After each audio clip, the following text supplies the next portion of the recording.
마태복음 9장 36절에서 38절까지 말씀을 봉독해 올립니다. 무리를 보시고 불쌍히 여기시니 이는 그들이 목자 없는 양과 같이 고생하며 기진함이라. 이에 제자들에게 이르시되 추수할 것은 많되 일꾼이 적으니 그러므로 추수하는 주인에게 청하여 추수할 일꾼들을 보내주소서 하라 하시니라. 아멘. 마태복음 9장 36절에서 38절 영적 안목으로 한 가지 사물을 보아도 그것을 보고 평가하는 해석들은 오늘날 여러 가지입니다. 성경을 성경으로 말하고 성경대로 보아야 된다.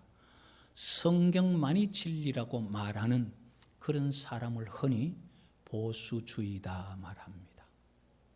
그리고 성경이 성경대로 그대로 보면은 오늘날 시대하고 맞지 않기 때문에 오늘날 시대에 맞추어서 성경을 해석해야 된다. 해석을 하려고 하다가 보니까 어떤 문제가 일어나느냐 하면은 성경은 하나님의 절대적인 말씀이라서 건드리지 못한다가 되면은 성경대로 가는데 해석을 할 수 있다는 식으로 들어가면은 그러면 성경이 말하는 문화 이런 것까지 파고 들어가다가 보면은 성경은 잘못 기록되었을 수 있다는 그런 비평까지 들어가게 됩니다.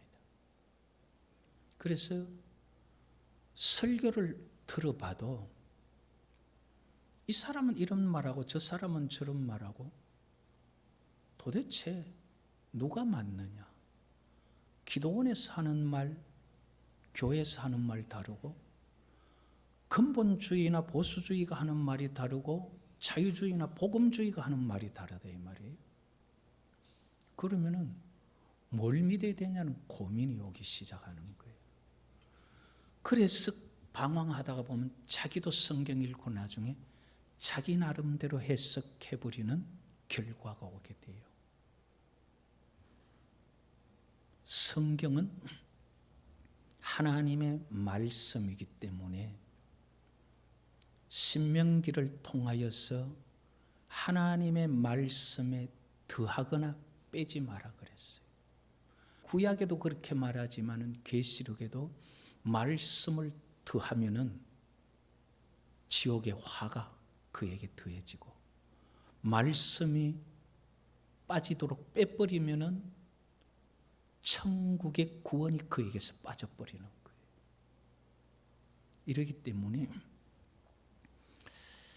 우리는 성경을 볼 때에 성경을 진리라는 개념에서 보면서 성경이 성경을 해석하는 것을 따라가는 신앙이라야 바른 신앙의 길을 걸어갈 수 있다. 그러지 않고 해석하는 대로 갈 수 있다면은 해석은 사람의 머리로 하는 거기 때문에 사람이 하나님을 만들어 갈 수 있는 결론이 생겨납니다. 그래서 심지어 자유주의 신학에서는 뭐라고 말하냐면 인간이 하나님이다 그렇게까지 말을 해요.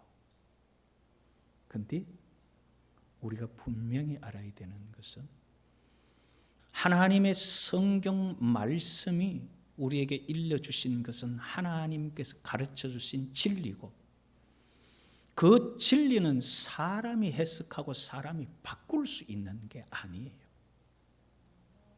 성경이 말하는 대로 따라가야 되고 그래야만 구원받을 수 있는 그것이 성경이라는 것을 우리가 인식하면은 아, 성경만이 진리구나. 그러면 성경만 따라가야 되겠구나. 이러한 신앙이 기초가 되어야 하나님이 원하는 신앙생활을 할 수가 있어요. 자유주의자들이 뭐라 그러냐 하면은 각 종교마다 하나님이라고 말하는 이름이 달라서 그렇지 똑같은 하나님입니다. 그렇기 때문에 산 꼭대기 가면 똑같은데 올라가는 길이 다를 뿐이니까 이 종교나 저 종교에 다 구원이 있다. 그렇게 말하는 것이 오늘날 신학입니다. 그러나 성경은 뭐라 그럽니까? 나 외에 다른 신 없다. 나 외에 다른 구원자 없다. 그리고 내게 구원받으러 오는 길은 예수 외에 다른 이름 준 적 없다. 이게 성경이에요. 하나님께서 보실 때 진리라는 관점에서 볼 때 세상이 어떠냐? 우리는 세상을 봄, 여름, 가을, 겨울 우리나라 같은 이런 계절은 하나님이 지으신 세계가 너무 아름답다. 맞아요. 너무 아름다워요. 너무 아름답고 너무 좋지만은 그러나 이 세상의 본질이 어디에 속해 있는지를 성경은 어떻게 말하느냐 하면은 골로새서 1장 13절에 보면은 그가 우리를 흑암의 권세에서 건져내사 그의 사랑의 아들의 나라로 옮기셨으니 세상은 사망이 왕노릇하는 흑암의 권세 아래에 있는 세상임을 말합니다.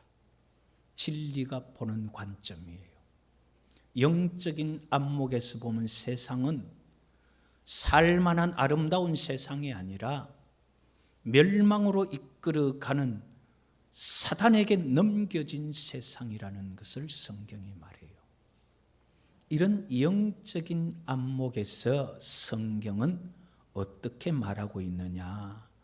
예수님께서 영적인 안목을 가지고 마태복음 9장 36절에 무리를 보시고 불쌍히 여기시니 이는 그들이 목자 없는 양과 같이 고생하며 기진함이라 그렇게 말씀하십니다. 저마다 살기 바빠서 자기가 원하는 목적을 이루기에 정신없었던 시대입니다. 헤롯과 빌라도는 서로가 권력을 차지하려고 경쟁하는 그런 시대죠. 그 두 사람만 그랬느냐? 아니에요. 바리새인과 사두개인도 서로 교회 안에서 신앙의 기득권을 가지려고 치열했던 세상입니다. 바울이 복음을 전하면은 바울이 자기하고 안 맞다고 죽이려고 하던 세상은 자기들이 원하는 욕망에 충만하던 시대예요. 그래서 자기 원하는 것들을 향해서 정신없이 바삐 살던 그 시대를 두고 기진하다. 그것은 사람들이 살 의욕이 없어서 육체적으로 우울증 걸린 기진함을 말하는 게 아니에요. 영적인 측면으로 볼 때 진리를 잃어버리고 저 사람들이 다 지금 어디로 가야 될지 모르는, 육체적으로는 정신없이 바쁘지만 영혼은 갈 길을 잃어버린 사람들이다. 그걸 말하는 거예요. 목자 없는 양같이 고생하며 기진함이라 이렇게 말하는, 고생하며 기진하다 이 말은 목자 없이 양이 혼자 다니면서 길을 찾고 풀을 찾고 헤매다가 보니까 길을 잃어버렸고, 잃어버린 길을 찾아서 아무리 찾아도 길을 찾지 못해서 지금 힘이 빠져버린 상태를 말합니다. 양의 특성은요, 눈이 어두워요. 양의 특성은 멀리 보지를 못해요. 멀리 보면 길이 보일 텐데 멀리 볼 수 없으니까 길을 못 찾고 계속 헤매다가 지금은 힘이 빠져서 어디로 가야 될지 모르는 그런 상태. 왜? 목자를 잃었기 때문에.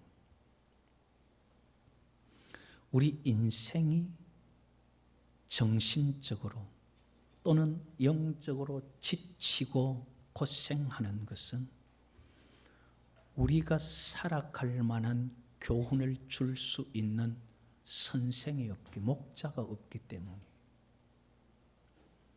우리가 살아가야 될 분명한 교훈이 우리에게 있으면은 우리는 지치지도 않고 모자람도 없어요. 다윗은 시편 23편을 통해서 말하기를 여호와가 나의 목자니까 나는 부족한 게 하나도 없다, 그렇게 말해요. 인간적으로 볼 때, 육신적으로 볼 때 부족함을 넘어서도록 채워버리는 것이 뭐냐 하면은 마음의, 영혼의 만족함이에요. 금요일쯤 되면은 일거리가 좀 쌓여도 내일 모레 쉰다. 그것 때문에 마음이 평안해요. 지금 일거리가 없어서 내가 평안한 게 아니라 내일과 모레 쉴 수 있다는 것 때문에 일거리는 있어도 그게 즐거운 거예요. 그것처럼 우리 인생에게 있었어요. 내가 이후에 가서 하나님 나라에서 나는 영원히 쉬고 아버지와 함께 한다는 분명한 쉼의 확신이 있으면 우리 이 땅에 살아가면서 조금 힘든 거요, 부족함이 있는 것 충분히 건너뜁니다. 다윗은 그게 있었던 거예요.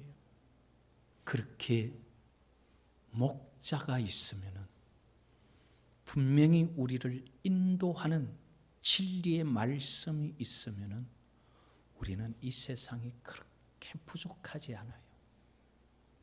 좀 모자라는 게 있어도 그거 안 모자라요. 내 마음에 가득히 넘치는데. 그러나 진리를 잃어버린 사람들, 무엇을 위해 살아야 하는지, 내가 왜 사는지를 몰라요. 그러면은 무엇인가 목적을 만들어서 열심히 살다가 그 목적을 이루고 나면은 지쳐버립니다. 인생은 내가 목적하는 거 이루고 나면 어디로 가야 될지 모르면 그때부터 우울증이 오기 시작. 그때부터 길을 잃고 방황하기 시작을 해요. 우리가 이 땅을 살아가면서 내가 어떤 사람이 되어야 될지, 하나님께서 우리에게 말씀하시는 진리의 말씀, 그 말씀이 우리의 목자가 되어서 우리가 갈 길을 가르쳐 주면 우리는 길을 잃지 않습니다. 내 마음에 욕심만을 가지고 내가 원하는 취향만을 가지고 살다가 보면 사람은 언젠가 그걸 자꾸 이루어가며 살아요. 그런데 한번 이루고 나면 그 다음 욕심이 생기지만은 인생이 그 다음 욕심 나중에 죽음 앞에 갔을 때 그 다음은 뭐냐 하는 거예요. 아무것도 없어요. 그러면 사람이 허무하다 그런 말을 해요. 그런 것이 아니라 우리의 마음을 충분히 채우고도 남을 수 있는 그런 것이 분명히 있는 거예요. 우리의 마음을 채우는 것은 욕심이 아니라 우리가 사람이 처음 하나님 앞에 지음받았을 때 하나님께서 그 코에 생기를 불어넣어서 하나님의 영이 사람 속에 들어왔을 때, 신의 영이 사람에게 충만할 때, 그때 사람은 하나도 모자람이 없는 만족한 사람이에요. 그걸 여호와께서 보시면서 사람을 지으시고 보기에 좋았더라, 그 말을 하는 거예요. 지금 사람을 하나님 보시면서 뭐라고 하시느냐 하면은 예수님의 말씀을 빌리면 독사의 자식들아, 내 자식의 떡을 개들에게 줌이 마땅치 않다. 지금 하나님께서 보시는 사람들은요, 계란 말하기도 아까운 거예요. 그게 성경이 말하는 거잖아요. 그러나 마음속에 하나님의 신이 충만했던 에덴 동산의 사람을 볼 때는 사람이라 부르셨더라 하면서 보기에 좋았더라 말할 수 있는 그 인생은 어떤 인생이냐? 내 마음에 신이 충만한. 우리 사람은요, 신이 충만하여 신의 형상을 따라 지음받은 사람이에요. 그렇기 때문에 우리는 이 땅의 욕심, 물질 가지고는 만족 안 됩니다. 지음받은 자체 모델이 신이고, 그래서 그 신을 우리 속에 불어넣어서 지은 그것이 사람이기 때문에 신이 아닌 물질로서는 절대 행복할 수가 없습니다. 하나님의 영이 우리에게 충만할 때 우리는 부족함이 없는 만족을 얻을 수가 있습니다. 도대체 그러면 그런 것은 어디서 찾을 수 있느냐? 예수님께서 내가 곧 길이다, 진리다, 생명이다 말씀하셨어요. 에덴 동산에 여호와께서 사람의 코에 불어넣었던 그 생기, 그 생명, 그 영을 우리가 다시 받으려고 하면은 예수님을 통하여 가지 아니하면은 그 영이 우리에게 올 수 없어요. 예수님께서 죄를 다 짊어지고 십자가에 죽으셨고, 그러면서 내가 곧 길이요 진리요 생명이라 말씀하시면서 나를 통하지 않고는 아버지께로 올 자가 없다. 그러면서 예수님께서 내가 아버지께 가면은 내가 기도해서 다른 보혜사를 보내줄 텐데 그 보혜사 성령이 오면은 그가 영원히 너희들과 함께 있고 너희 안에 있어서 너희들이 행할 것을 가르쳐주고 뭐가 죄인지 뭐가 옳은 것인지 그것을 너희들에게 가르쳐줄 것이다.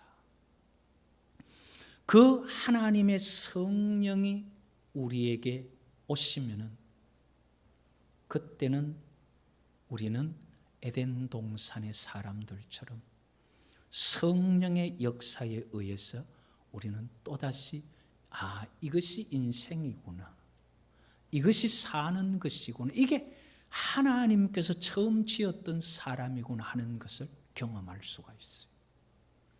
그렇게 성령을 모셔야만이 되는데 성령을 모시는 길이 예수 그리스도를 통하지 않고 하나님께서 우리를 구원하려고 예수님 우리 죄를 대속했다는 것을 믿지 않고는 성령을 받을 수가 없어요. 그래서 하나님이 우리를 구원하려고 우리에게 성령 주시려고 우리 죄를 예수님 다 지고 가시게 하셨고 그 일을 통하여 하나님께서 우리를 구원하심을 믿고 하나님께서 말씀하신 말씀대로 하나님의 자녀되는 약속을 맺고 나면은 그렇게 약속을 맺어서 하나님 앞에 잘못 산 모든 것들, 예수님 피를 통해서 언약의 피라 그러죠. 다 우리 잘못을 덮어버리실 때는 성령을 선물로 주시겠다. 그렇게 우리가 회개하고 하나님 자녀되어 살려고 애를 쓰면 하나님 성령을 우리에게 선물로 주셔요. 그 성령이 우리 가운데 오시면은 하나님께서 말씀하셨던 또 예수님께서 말씀하셨던 이 말씀들이 우리 속에서 옆에서 하나님이 친히 말씀하시는 것처럼 예수님이 살아오셔서 친히 말씀하시는 것처럼 우리 마음에서 우리를 일으켜 세우고 우리를 위로하고 우리를 힘있게 하고 우리를 치료하는 그런 역사가 성령을 통해서 일어나게 되는 거예요. 이러한 하나님의 말씀, 성경을 읽고 듣고 아는 것이 아니라 그 성경 들었던 것이 또 읽었던 그 말씀이 나를 막 끌어가고 나를 막 일으켜 세우는 것 같은, 분명히 책에 있는 말씀인데 그것이 나를 일으켜 세우는 말씀하심이 내게 있어야 돼요. 성령이 우리에게 임하시면은 내가 너희를 사랑한다는 것이 책에 기록된 그 글로 끝나는 것이 아니라 내게 찾아오셔서 내가 너희를 사랑한다는 그 사랑의 감정이 우리에게 전달되고, 그 말씀이 너무 고마워서 그 사랑 때문에 내가 설레고 내가 잠을 잘 수 없는, 이런 것이 하나님의 성령이 우리에게 오실 때 그런 역사가 일어나는 거예요. 그것을 하나님의 부르심이라 말하기도 하고 하나님의 말씀하심이라 말하기도 합니다. 이렇게 성령이 우리 가운데 역사하면 평소와 다름없이 읽던 성경 말씀이 갑자기 하나님 내게 하신 말씀으로 다가오면서 그것이 눈물을 참을 수가 없고 그 사랑이 고마워서 견딜 수가 없고, 하나님의 그 말씀이 나를 막 주저앉아 있고 낭망해 있고 우울증에 빠져 있던 나를 일으켜 세워서 무엇이든지 할 수 있는 능력 있는 사람으로 만들어 버리는 것, 그것이 바로 하나님이 목자가 되고 예수님이 목자가 되어서 우리에게 일하는 것이에요. 하나님께서, 예수님께서 목자가 되어서 우리에게 일하시는 것은 성령으로서 그분이 말씀하신 그 말씀이 우리에게 감동되고 우리에게 능력이 되고 우리를 일으켜 세우는 치유가 되게 하는, 그렇게 일하시고 역사하시는 그 역사가 여호와께서 우리의 목자가 되신 일이에요. 안 믿는 사람은 미쳤다 하도록 그 성경 하나 읽고 성경에 기록된 한 구절 가지고 자가 울고 불고 난리 난다야. 그렇지만은 성령이 역사해서 내 속에 그 말씀이 깨달아지면은 그것이 나의 목자, 여호와께서 내게 말씀하시는 내 목자가 되어서 이끌어가는 것. 그런 것을 고린도후서 7장에 어떻게 표현을 하고 있느냐 하면 우리 한번 찾아보고 넘어갈까요? 고린도후서 7장. 그렇게 성령이 우리 속에서 역사하는 그 역사, 우리의 목자가 되어서 우리를 이끄시는 그 모습들을 고린도후서 7장은 어떻게 말하고 있느냐. 고린도후서 7장 11절을 우리가 같이 한번 읽어보십시다. 11절 같이 읽어봅니다. 보라, 하나님의 뜻대로 하게 된 이 근심이 너희를 얼마나 간절하게 하며 얼마나 변정하게 하며 얼마나 분하게 하며 얼마나 두렵게 하며 얼마나 사모하게 하며 얼마나 열심 있게 하며 얼마나 벌하게 하였는가. 너희가 그 일에 대하여 일체 너희 자신의 깨끗함을 나타내었느니라. 하나님의 성령이 우리 속에 오셔서 말씀을 깨닫게 하면은 그 말씀 때문에 얼마나 간절하고, 내가 간절하고 싶어도 간절하지 않던 게 하나님 한번 찾아봐야지 기도해야지 해도 안 되던 게 성령이 내 속에 역사하면은 얼마나 간절한지 가슴을 치며 울며 밤을 새우면서, 그게 하나님께서 우리의 목자 되셔 이끄시는 그러한 역사예요. 우리에게 하나님의 말씀이, 우리를 향하여 하시는 말씀이 있어야 돼요. 성경에 기록된 그냥 내가 너희를 사랑한다가 아니라 그 말씀이 나를 향하여 내가 너를 사랑한다고 우리의 영혼을 흔들어 놓는 그 말씀이 있어야 된다 이 말이에요. 성경 말씀이지만은 내가 네 죄를 다 지고 갔다고 우리에게 말씀하심이 있어야 돼요. 예수님이 십자가에 죽었지만은 내가 너 죄를 영원히 다 속량했다고 우리에게 말씀하심이 있어야 되는 거예요. 그 말씀하심은 성령을 통하여 이렇게 우리를 간절하게 하고 열심 있게 하고 우리를 능가하게 하고 능히 예수 믿게 하고 순교까지 할 수 있게 하는 이러한 말씀이 우리 속에 부딪히고 그것이 우리를 막 일으켜 세워서 우리를 끌고 가는 이 목자됨이 우리에게 있어야 되는 거예요. 그러나 오늘날 시대 많은 사람은 다 목자를 잃어버렸어요. 많은 성도들도 이름만 성도이지 말씀이 그를 끌어가지 않아요. 욕심이 그를 끌어가요. 그러나 사람이라서 욕심과 때로는 말씀이 싸울 때가 있지만 내가 하나님의 말씀을 따라가야지. 이런 것이 있어서 하나님의 말씀으로 욕심을 이기고 또 넘어져도 또다시 일어서면서 그걸 가지고 의인은 7번 넘어져도 다시 일어서는 그걸 믿는 사람이라 말하는 거예요. 그래서 우리는 성령이 말씀으로 우리를 이끌어가는 목자를 따라가는 삶이 될 수 있기를 여호와의 이름으로 축복합니다.